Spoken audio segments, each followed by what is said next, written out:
श्रीमद् भगवद गीता अध्याय 14।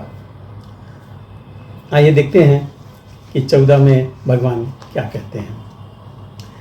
श्री भगवान ने कहा, अब ज्ञानों में श्रेष्ठ ज्ञान तुमको बतलाता हूँ, जिसके जानने से सारे मुनिजन मोक्ष रूप परम पद को, परम सिद्धि को प्राप्त हुए हैं।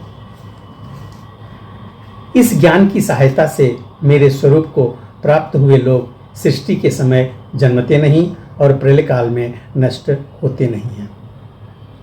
हे भारत, परम ब्रह्म मेरी योनि है, मैं उसमें गर्भ को रखता हूँ और उसमें भूतों की उत्पत्ति होती है। सब गर्भों में जो विभूतियाँ उत्पन्न होती हैं उनका उत्पत्ति स्थान प्रकृति है और मैं बीज देने वाला पिता हूँ।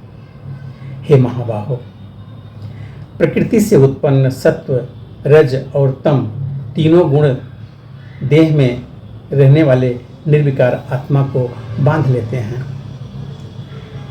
इनमें तत्व निर्मल होने के कारण प्रकाशक और निरुपद्रव हैं, जो प्राणी को सुख और ज्ञान के साथ बांधता है। रागात्मक रजोगुण से तृष्णा और आसक्ति उत्पन्न होती है, जो प्राणी को कर्म के साथ बांधती है। तमोगुण की उत्पत्ति अज्ञान है। यह भ्रम, आलस्य और निद्रा से प्राणी को बांधता है और मोह में फंसाता है। हे भारत, सत्व सुख उत्पन्न करता है, रज कर्म पैदा करता है, तम सब ज्ञानों को ढककर प्रमाद पैदा करता है। सत्व गुण रज और तम को दबाकर बढ़ता है।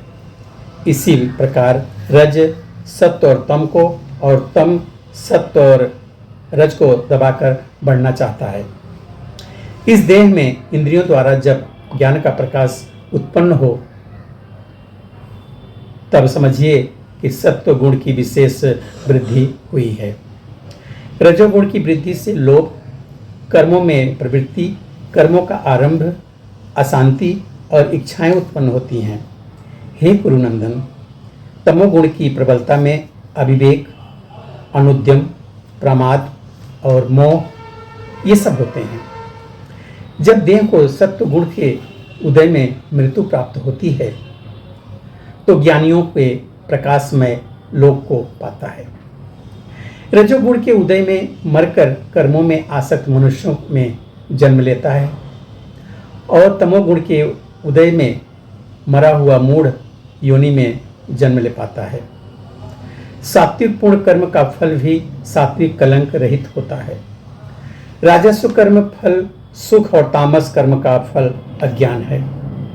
सत्व से ज्ञान उत्पन्न होता है,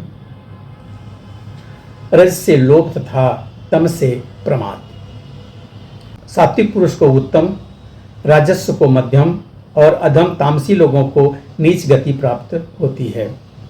जो दृष्टि गुणों से अलग अर्थात निर्गुण साक्षी मात्र आत्मा को जान लेता है वह मेरे रूप को प्राप्त होता है। जो शरीर में उत्पन्न होने वाले सत्व, रज, तम इन तीनों गुणों को जीत लेता है वह जन्म, मृत्यु, बुढ़ापा और रोग से छुटकारा पा जाता है।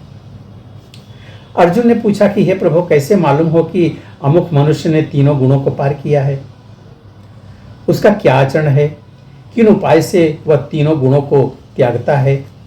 श्री भगवान बोले, हे पांडव, सत्व का प्रकाश, रज की प्रवृत्ति और तम के मोह से जो दुखित न हो, निवृत्ति होने में उनकी इच्छा न करे, उदासीन मनुष्य के समान जिसको सुख दुख समान है और गुणों के कर्म होते ही रहते हैं, यह जानकर जो निश्चल रहता है और सुख दुख, मिट्टी, पत्थर, स्वर्ण, प्रिय और अप्रिय, निंदा, स्तुति सबको समान मानता है, जिसने सभी बखेड़े त्याग दिए हैं उसे गुणातीत कहते हैं। जो अनन्य भक्ति से मुझे पूजता है वह उन तीनों गुणों को जीतकर ब्रह्मधाम को पाता है, क्योंकि ब्रह्म का और विकार रहित मोक्ष का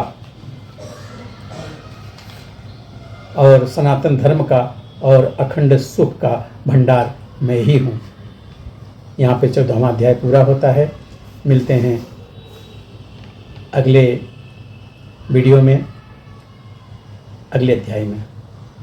तब तक के लिए जय श्री कृष्ण।